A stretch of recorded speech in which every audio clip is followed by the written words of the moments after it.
সুপ্রিয় দর্শক মণ্ডলী, সকলকে স্বাগত জানাচ্ছি নিউজ প্রতিভা ইউটিউব চ্যানেলের পক্ষ থেকে।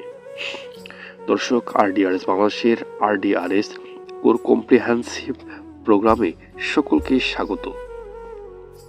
আজকের আলোচনার বিষয় গর্ভবতী মায়েদের করণীয়। দর্শক, আমরা শুরুতে আলোচনা করব মায়েদের গর্ভকালীন সেবা নিয়ে। গর্ভকালীন সময়ে একজন মহিলার যে নিয়মতান্ত্রিক পরীক্ষা নিরীক্ষা করা হয় এবং উপদেশ বা সেবা দেওয়া হয়, সেটাই গর্ভকালীন পরিচর্যা। আমাদের দেশের আর্থসামাজিক অবস্থার প্রেক্ষিতে একজন গর্ভকালীন মায়ের কমপক্ষে 4 বার সেবা কেন্দ্রে যাওয়া নিশ্চিত করতে হবে।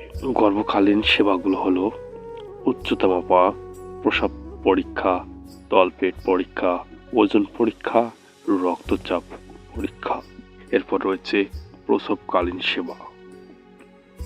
প্রসবের সময় দক্ষ সেবাদানকারী দ্বারা প্রসব করাতে হবে। প্রসবকালীন ঝুঁকি এড়াতে যা করা প্রয়োজন: হাসপাতালে নেওয়ার জন্য যানবাহন ঠিক রাখা, বিপদ মোকাবেলার জন্য প্রতিদিন অর্থ সঞ্চয় করা, জরুরি রক্তের প্রয়োজনে রক্তদাতা ঠিক রাখা, প্রসব কোথায় কাকে ঠিক করাবেন তা ঠিক করে রাখা, প্রসব পরবর্তী সেবা। প্রসবের পরে 42 দিনের মধ্যে কমপক্ষে 2 বার মা ও শিশুকে স্বাস্থ্য সেবা কেন্দ্রে গিয়ে সেবা গ্রহণ করতে হবে। প্রসব পরবর্তী সেবা: ওজন মাপা, রক্তচাপ পরীক্ষা, তলপেট পরীক্ষা, স্তন পরীক্ষা। দর্শক, আমাদের এ পর্যায়ের আলোচনা গর্ভবতী মায়েদের পুষ্টিকর খাবার নিয়ে। এবারে আলোচনা রোগ প্রতিরোধকারী খাবার: সবুজ শাকসবজি, কলা, আম, পেয়ারা, জাম, কাঁঠাল। ক্ষয় পূরণকারী খাবার হলো ডাল, শিমের বিচি, ডিম, কলিজা, মাংস, দুধ, শুটকি। আর শক্তিদায়ক খাবার হলো ভাত, রুটি, আলু, তেল, নারিকেল, গুড় ও চিনি। দর্শক, আমাদের এই পর্যায়ের আলোচনা গর্ভকালীন, প্রসবকালীন ও প্রসব পরবর্তী 5টি বিপদচিহ্ন নিয়ে।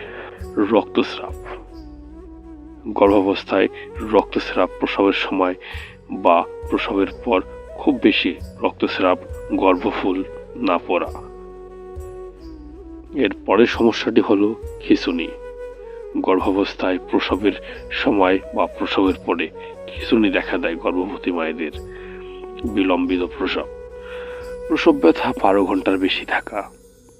প্রসবের সময় বাচ্চার মাথা ছাড়া অন্য কোনো অঙ্গ প্রথমে বের হওয়া। ভীষণ জ্বর: গর্ভাবস্থায় বা প্রসবের পর 3 দিন বেশি জ্বর বা দুর্গন্ধযুক্ত স্রাব। মাথা ব্যথা ও ঝাপসা দেখা। গর্ভাবস্থায়, প্রসবকালে ও প্রসবের পরে শরীরের পানি আসা, খুব বেশি মাথা ব্যথা, চোখে ঝাপসা দেখা। দর্শক, আমাদের এ পর্যায়ের আলোচনা যত দ্রুত সম্ভব বিপদচিহ্ন শনাক্ত করুন এবং সিদ্ধান্ত নিন।